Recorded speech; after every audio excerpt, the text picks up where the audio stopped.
네, 우리가 오늘 이번 금년의 주제는 부흥이라고 미리 말씀을 드렸습니다. 제가 주님께 받은 것이고, 또 이 부흥이라고 생각했던 이유는 어디 있느냐면, 우리가 보통 부흥이라 그러면은 양적인 팽창을 이야기하는데 그런 것이 아니라, 제가 듣기로는 새로운 해석이죠. 이 자녀가 부모보다 더 신앙이 좋아지는 것, 그게 부흥이다, 이런 얘기를 듣고, 이거다, 이거야 진짜 부흥이고 정말 오늘 우리 시대에 꼭 필요한 그런 이 말씀이다 라고 생각해서 이제 부흥이라는 제목으로 한 해를 살아가려고 합니다. 제가 좀 찾아보니까 이 부흥이라는 것이 쇠퇴하였던 것이 다시 일어남 또는 그렇게 되게 함, 이렇게 되어 있고요. 부흥시키다 하는 동사는 보니까 기세가 약해졌던 것을 다시 활발하게 일어나게 한다, 이렇게 되어 있어요. 하여튼 이 부흥이란 말은 다시 부자를 쓰고 흥은 흥할 흥자니까 다시 일어난다, 다시 활발하게 된다, 이런 뜻이죠. 더 쉽게 설명하면 어제보다 오늘이 좋아지는 것이고, 또 나보다 내 자녀가, 또 내가 전도한 새 가족이 더 신앙이 좋아지는 것입니다. 교회도 마찬가지겠죠. 교회도 창립했을 때보다, 또는 10년 전보다 지금 또는 다음이 더 신앙이 좋아지는 것을 이야기하는 것입니다. 나라의 부흥이라는 말도 마찬가지입니다. 우리나라가 옛날에 얼마나 신앙이 좋았습니까? 그죠? 엄청 좋았죠. 산이든 골짜기든 어디 가나 주를 향해서, 하늘을 향해서 자기 개인의 신앙을 위해, 가족을 위해, 또 이 나라와 이 민족을 위해 끊임없이 부르짖는 그런 간구의 소리들이 꽉 찼지 않습니까? 그런데 지금은 그렇지 않다 그러잖아요. 그래서 하나님을 경외하는 것에서 점점 벗어나고 있다는 얘기를 하는데, 그러나 우리가 기도해야 될 것은 우리나라 또한 예전보다 더 주님을 경외하고 하나님의 말씀을 더 깊이 사모하고 또 열정을 다해서 기도하고, 그런 식으로 회복이 되어야 되겠다. 그런 면에 있어서 이 부흥이라는 제목을 잡았습니다. 그러면서 나의 부흥, 이전보다 지금이 내 신앙이 더 좋아지는 것, 어제보다 오늘이 내 신앙이 더 좋아지는 것, 이런 인물들이 성경에 너무나 많이 있는데, 그 중에 아볼로라는 분이 제 머리에 들어왔습니다. 아볼로는 아시다시피 2차 전도 여행 이후에 바울이 에베소를 떠났을 때에 이분이 알렉산드리아에 와서 예수님을 전한 사람으로 알려져 있습니다. 오늘 본문을 통해서 조금 살펴보고, 이 아볼로를 통해서 하나님께서 우리에게 주시는 말씀이 뭔지, 그 메시지는 뭔지 알아보도록 하겠습니다. 먼저 24절을 보게 되면, 알렉산드리아에서 난 아볼로라 하는 유대인이 에베소에 이르니 이 사람은 언변이 좋고 성경에 능통한 자라, 이렇게 되어 있습니다. 알렉산드리아라는 지명이 상당히 중요한데요, 이 알렉산드리아라는 기원전 332년에 사실 알렉산더 대왕이 만들었다기보다는 건설을 시작한 그런 도시입니다. 그래서 알렉산더 대왕 이름을 따서 알렉산드리아라는 이름을 지었거든요. 근데 여기는 이집트의 프톨레미 왕조의 수도였을 뿐만 아니라 로마 시대나 비잔틴 시대나 항상 이집트의, 애굽의 수도였습니다. 금융 중심지였고, 의복이라든지 또 아시다시피 이 파피루스를 생산했고 유리공예도 전 세계적으로 유명했던 그런 곳이라고 볼 수 있습니다. 문화적으로는 학문의 중심지였습니다. 여기가 수십만의 파피루스가 있었고 또 수천 권의 이 책이 있었다 그럽니다. 여러분, 수천 권의 책이 있었다니까 좀 우습지 않습니까? 지금 수천 권이면 개인이 소장해도 수천 권 가지고 있는데, 그러나 고대 사회에서 이 수천 권의 책이 있었다는 것 자체가 엄청난 거라는 거예요. 고대 사회에서 알렉산드리아에 있는 도서관이 제일 컸다 그러거든요. 근데 그 당시 수천 권, 만 권의 책도 소장이 되지 않았다라는 얘기니까, 그때 그 당시의 지식 수준을 어떻게 생각하면 알 수 있는 거죠. 그럼 오늘날 우리가 갖고 있는 지식 수준이라는 것은 엄청난 겁니다. 정말 방대한 겁니다. 그럼에도 불구하고 그 시대에 이 알렉산드리아가 학문의 중심지였다라는 것입니다. 그리고 디아스포라 유대인들이 아프리카 지역에서 가장 많았던 곳이 알렉산드리아였고, 그렇기 때문에 이 유대인들을 통해서도 학문의 중심지였다라고 볼 수 있습니다. 여기에서 이 70인역이라고 하는 구약 성경이 라틴어로 번역이 되거든요. 왜 그렇게 되겠습니까? 이 라틴어로 번역이 아니라 헬라어로 번역이 되는, 구약 성경 헬라어로 번역되는데 거기가 알렉산드리아입니다. 그만큼 지식 있는 사람들이, 성경에 정통한 사람들이, 헬라 문화와 유대 문화에 익숙한 사람들이 알렉산드리아에 많이 살았다 하는 것을 이야기할 수 있는 거죠. 그리고 우리가 알고 있는 철학자 중에 알렉산드리아의 필로라는 사람이 있습니다. 고대 철학자 중에 아주 세계적인 인물이었죠. 이 사람은 성경에 있는 그런 내용들을 철학적으로 만들어서 각색을 해서 그 시대 사람들에게 알린 사람인데, 특별히 성경에 있는 이야기들도 우화 형태로 많이 가르친 사람입니다. 아주 유명한 철학자였죠. 그런 사람도 이 알렉산드리아 출신이라는 걸 보게 되면 여기가 얼마만큼 철학적으로는 문학적으로 뛰어난 것인지를 알 수 있는 것입니다. 그런데 이 사람이 여기서 출생한, 다시 말하면 유대인이면서 헬라 문학에 정통한 그런 아볼로가 이제 에베소에 왔다라는 것입니다. 근데 여기서 에베소에 왔는데 이 사람은 언변이 좋다, 이 로고스라는 말인데, 이 말은 학문이 많다, 학식이 풍부하다. 그러다 보니까 웅변이라든지 논쟁하는 데 있어서 변증하는 게 아주 뛰어났다라는 말이죠. 그리고 성경은 이때는 신약 성경이 없었으니까 구약 성경에 능통한 사람이다, 이렇게 이야기하고 있습니다. 그래서 아마도 이분은 어려서부터 충분히 학문적인 훈련과 성경적인 지식을 습득할 수 있었기 때문에 성경이 지니고 있는 의미와 감동을 당시 청중들에게 잘 전달할 수 있을 정도로 뛰어난 인물이었다 하는 이야기입니다. 그런데 이분과 비슷한 사람이 누굽니까, 여러분? 바울이거든요. 바울도 그랬잖아요. 바울도 가말리엘 문화에 있으면서 유대 지식에, 성경 지식에 엄청난 인물이었죠. 뿐만 아니라 바울 자신도 또 헬라 문학에 아주 익숙한 사람이기 때문에 아테네에 가서 설교할 때는, 그 당시 전도할 때는 철학적으로 싸웠거든요. 헬라 사람들하고. 그만큼 뛰어난 인물이었거든요. 그러니까 이 바울과 비견할 수 있는 인물이 아볼로다 하는 것을 볼 수 있는 겁니다. 그래서 나중에 고린도 교회에 바울파, 아볼로파가 나오는 겁니다. 그만큼 뛰어난 인물이었다는 것입니다. 그런데 뭐라 그랬습니까? 25절에 그가 일찍이 주의 도를 배워 열심히 예수에 관한 것을 자세히 말하며 가르치나 요한의 세례만 알 따름이라, 이렇게 말씀하고 있습니다. 일찍이 주의 도를 배웠다, 앞에서 설명한 것처럼 알렉산드리아에서 교육을 받은 사람이다라는 것인데, 알렉산드리아의 독특한 학문의 방법이 있습니다. 그게 뭐냐면은 비유적 해석입니다. 풍류적 해석이라 그래요. 알로리칼한 해석이라 그러는데, 그 유명한 신학자는 오리겐이라는 분이 있어요. 그런데 고대 우리 초대교회에 있어서 크게 신학적으로 발전한 곳이 두 군데거든요. 하나는 알렉산드리아고 하나는 안디옥이에요.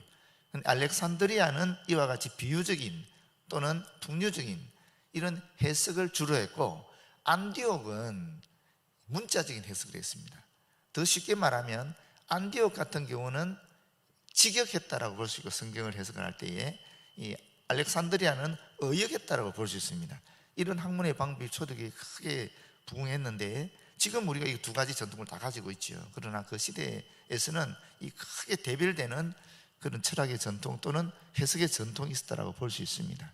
그런데 아볼로는 알렉산드리아에 살았기 때문에 아무래도 이런 비유적인 해석에 능통했던 인물이라고 볼 수 있는데, 문제는 요한의 세례만 안다라는 것입니다. 예수님에 대해서 어느 정도 알았겠지만 요한의 세례만 안다, 이게 뭘 의미할까요? 요한의 세례만 안다, 물로 세례 주는 것만 안다라는 거잖아요. 그러면 예수님이 돌아가시고 또 승천하셔서 그 다음에 우리에게 보내주신 성령의 세례는 알지 못한다 하는 것을 알 수 있는 것입니다.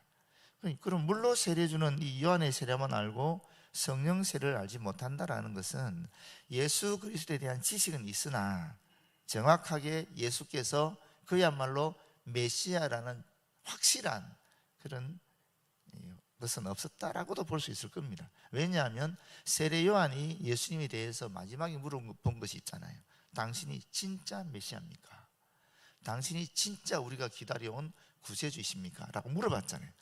그러니까 세례 요한 자신도 비록 영감 받았을 때는 하나님의 어린 양이다, 세상 죄를 지고 가는 어린 양이다 라고 했지만 또 돌이켜 손자 생각하면 긴가 민가 이랬을 것이라는 겁니다. 아볼로는 말할 필요가 없겠죠. 아볼로가 어떻게 세례요한의 그런 세례를 알고 있었느냐? 물론 세례요한을 직접 만난 것 같지는 않고 세례요한의 제자를 통해서 아마 예수 그리스도에서 배웠을 것이고 물로 씻는 세례에 대해서도 알게 되었을 것이다, 이렇게 추정할 수 있습니다. 26절에 그가 회당에서 담대히 말하기 시작하거늘 브리스길라와 아굴라가 듣고 데려다가 하나님의 도를 더 정확하게 풀어 이르더라. 유대인 중에서 석학이었던 아볼로였기 때문에 에베소 회당에서 그를 초청해서 가르치도록 허락했다라는 것입니다. 그런데 그 가르치는 회당에 아굴라와 브리스길라 부부가 참여했고 그 강연을 들으면서 복음의 핵심이 빠져 있구나 하는 것을 그들이 깨닫고 아볼로와 개인적으로 만나서 예수 그리스도 복음에 대한 또 성령 세례에 대한 것을 정확하게 가르쳐 줬다라는 것입니다. 여기서 보게 되면 아볼로가 얼마나 위대한 인물인지 알 수 있습니다. 사실 아볼로는 그 당시 사람들이 인정하는 그런 석학이었거든요. 반면에 아굴라와 브리스길라는 천막 만드는 사람이었어요. 기술자였습니다. 또는 어떻게 생각하면 비즈니스하는 사업가였어요. 근데 그 사업가의 말을 더군다나 성경에 대한 이야기를 하는데 이 성경에 능통이 있던 학자가 들어줬다, 또 그들의 말을 받아줬다. 그것만 해도 아볼로는 엄청나게 뛰어난 그런 겸손한 분이었고 열려있는 분이었다라는 것을 우리는 여기서 알게 됩니다. 마지막 27절에 보게 되면 아볼로가 아가야로 건너가고자 하므로 형제들이 그를 격려하며 제자들에게 편지를 써 영접하라 했더니 그가 감에 은혜로 말미암아 믿은 자들에게 많은 유익을 주니 라고 되어 있는데, 여기 아가야라는 것은 어디냐면은 이 그리스 지역의 남부 지방을 얘기합니다. 그 남부 지방의 중심 도시가 아테네나 또는 고린도라고 볼 수 있겠지요. 그리고 위쪽에는 이제 다른 지역이죠. 마케도니아 지역이라 그럽니다. 마케도니아 유명한 왕이 있죠. 빌립 왕, 아테네의 아버지 빌립 왕이 거기서 나타났고, 실제로 그 알렉산더도 사실은 마게도니아 왕이라고 볼 수 있습니다. 그런데 마게도니아 왕에서 벗어나서 전 세계를 다스린 그런 위대한 왕이 되었다라고 볼 수 있는 거죠. 하여튼 이 아가야 지방에까지 소아시아에 있는 에베소에 있는 아볼로의 이름이 알려지게 되었는데 어떻게 알려졌을까? 아마도 아가야에 있는 몇몇 사람들이 에베소 회당에 와서 아볼로의 그 말씀을 듣는 중에 감동을 받은 거죠. 그래서 이 사람들이 우리 고린도로 가자 이렇게 얘기했고, 그 에베소에 있었던 그 아굴라를 비롯한 그분들도 추천서를 써줬다라고 얘기할 수 있는 거죠. 그래서 결국 아볼로가 고린도로 가게 된 것입니다. 고린도에 가서 엄청난 영향력을 끼치게 되었다, 그런 얘기를 하는 겁니다. 28절에 이는 성경으로서 예수는 그리스도라 증언하여 공중 앞에서 힘있게 유대인의 말을 이기미르라. 아볼로는 무엇보다도 구약 성경이 정통했고, 또 사실은 유대인들은 구전으로 받아오는 건데 이 아볼로는 구약을 학문적으로 연구한 사람이니까 아무래도 논쟁을 하게 되면 이길 수밖에 없는 거죠. 더군다나 여기에 아볼로와 브리스길라 부부를 통해서 예수께서 그리스도의 심을 확실하게 성령세를 받음으로 깨달았기 때문에 그 어떤 유대인들과 논쟁을 하더라도 충분히 이길 수 있는 그런 역량을 가졌다라는 것입니다. 그래서 아볼로를 통해서 고린도의 형제들이 깊은 믿음으로 자라날 수 있게 되었고, 또 그 지역에 엄청난 영향력을 끼치게 되었다라고 얘기하고 있고요. 특별히 마르틴 루터 같은 경우에는 히브리서 내용이 보시게 되면 이 히브리서가 사실은 이 구약에 있는 유대인의 체계보다, 유대교의 체계보다도 오히려 예수 그리스도를 통한 기독교가 훨씬 더 우월하다는 것을 증명하고 있잖아요. 그러면서 결론적으로 완전한 데 나아갈지다라고 얘기하고 있는데, 그렇기 때문에 이 히브리서를 쓴 사람이 아볼로가 아니냐라고 루터는 이야기합니다. 사실 히브리서는 누가 썼는지 모르거든요.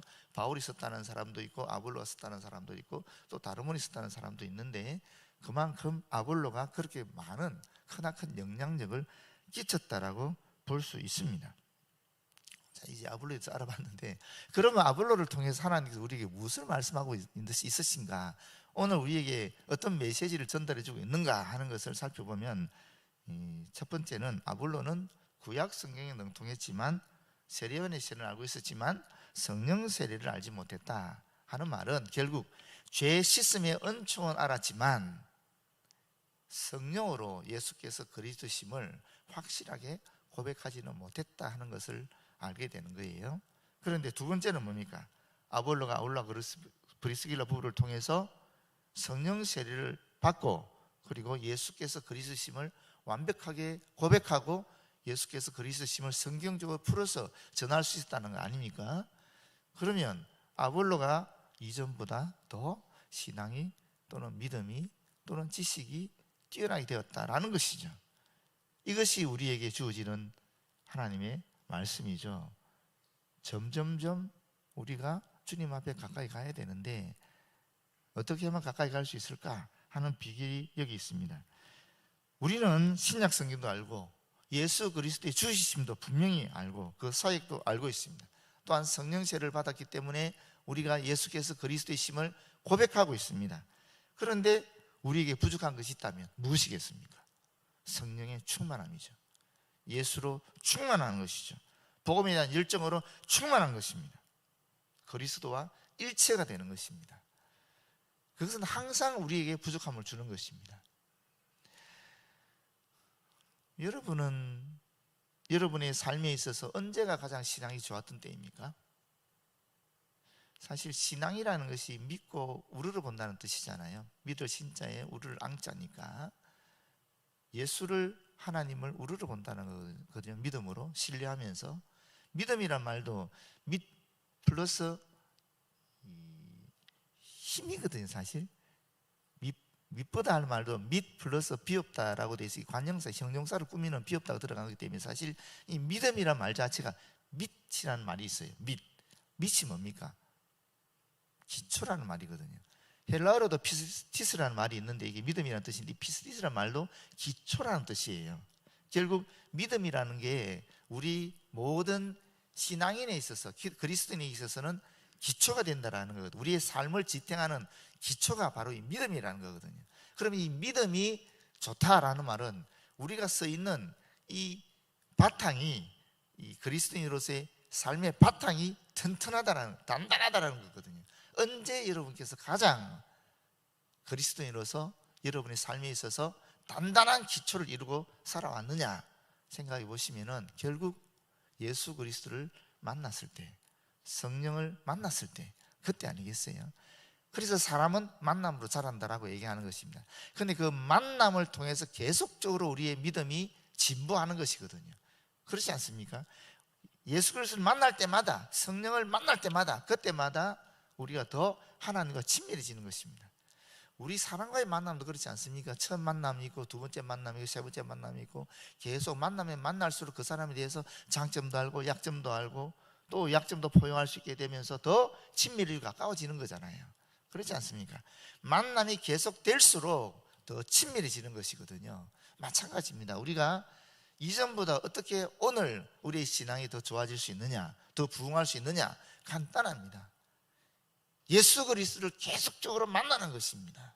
어떻게 만날 수 있습니까? 하나님의 말씀을 통해서 만날 수 있지요. 기도를 통해서 만날 수 있지요. 그 말씀과 기도를 통해서 주어진 은총을 우리의 삶을 통해 실천함으로써 매 순간순간 만날 수 있는 것입니다. 그렇지 않습니까? 아볼로는 아굴라와 브리스길라라는 돕는 천사들을 통해서 더욱 깊이 하나님의 말씀을 깨달을 수 있었고 또 성령 세례를 받을 수 있었고 그리스도의 지식이 증가할 수 있었습니다. 우리도 마찬가지입니다. 우리 주변에 하나님께서 보내주신 아굴라와 브리스길라 같은 그런 돕는 천사들이 있거든요. 그렇지 않습니까? 반드시 목사를 얘기하는 것이 아니라 반드시 목자를 얘기하는 것이 아니라 어떤 영역에 있어서는 나보다 더 뛰어난 그런 영적인 선생들이 있을 수 있습니다. 우리 주변에 그런 분들을 통해서 하나님을 말씀하실 때도 있거든요. 거기에 겸손하면 겸손한 만큼 배우는 겁니다. 그러나 겸손하지 않으면 배울 수가 없는 거죠. 내가 당신보다 더 뛰어나다 그러면 그때는 끝입니다. 그분을 통해서 배울 수 있는 게 없는 거거든요. 그러나 항상 하나님의 말씀에 있어서는 혹 내가 깨닫지 못한 영적 진리가 있을 때 누가 이야기하든지 간에 받아들일 수 있는 그런 마음의 여유 또는 마음의 겸손함이 있으면은 그 돕는 천사를 통해서 우리는 주님을 더 깊이 만날 수 있는 거지요. 그 이야기를 지금 하고 있는 겁니다. 겸손한 만큼 배우게 되는 거죠. 겸손한 만큼 우리의 영적인 진보가 있는 것이고 부흥하게 된다는 것입니다. 갈라디아서 2장 20절을 마지막으로 말씀드리겠습니다. 내가 그리스도와 함께 십자가에 못 박혀 죽었나니 그런즉 이제는 내가 사는 것이 아니요 오직 내 안에 그리스도께서 사시는 것이라. 어떻게 그게 가능합니까? 어떻게? 날마다 주님 앞에 겸손해지는, 나를 죽이는 그런 역사가 있으니까 가능해지는 거거든요. 내 속에서 내가 살아나는 것만큼 주님은 죽으시는 거예요. 그러나 내가 나를 죽이는 만큼 주님은 내 속에서 살아나시는 거예요. 그러면서 결국 육체 가운데 내가 살아가는 이유는 어디 있느냐? 나를 사랑하사 나를 위하여 자기 몸을 버리신 하나님의 아들을 믿는 믿음 안에서 사는 것이다 라는 고백이 나오는 것입니다. 결국 우리는 믿음으로 사는 것입니다. 그 믿음이라는 게 우리 삶의, 우리 인생의 기초가 되는 것입니다. 그 기초가 바로 예수 그리스도거든요. 예수 그리스도가 나의 기초가 될 때, 내 인생의 모든 그런 바탕이 될 때 우리는 그리스도 하나 되는 삶을 살아가게 되는 것이고, 그럴 때 우리는 비로소 어제보다는 오늘이 더 주님과 친밀해지는 부흥의 시간들을 매 순간순간 가지게 된다는 것입니다. 여러분, 우리가 남을 이야기하기 전에 내가 먼저 주님 앞에 더 친밀해지고 내가 먼저 부흥할 수 있어야 되겠습니다. 그렇게 해야 나를 통하여 또 새로운 영적인 지식을, 또 영적인 깨달음을 내 자녀에게, 또 내가 전도한 새 가족에게 전할 수 있지 않겠습니까? 그래서 먼저 내가 부흥하자.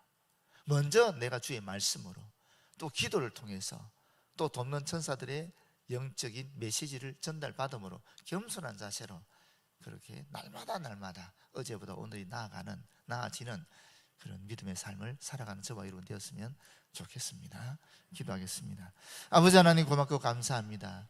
아볼로를 통하여 주께서 우리에게 전해주시는 귀한 메시지를 받게 하시니 고맙고 감사합니다. 주님, 우리도 아볼로처럼 성경에 능통하고 또 이미 예수께서 그리스도임을 받아들이고 있지만 여전히 우리에게는 우리 안에서 살아나고자 하는 이기적인 나를 만나게 됩니다. 아버지, 간절히 바르고 나오니 이런 나를 날마다 죽이는 가운데 내 안에서 우리 주 예수 그리스도가 더욱 살아날 수 있도록 인도하여 주시옵소서. 그래서 예수 충만, 말씀 충만, 성령 충만의 부흥의 삶을 살아가는 저희들 되어지도록 인도하여 주시옵소서. 예수님 이름으로 기도드립니다. 아멘.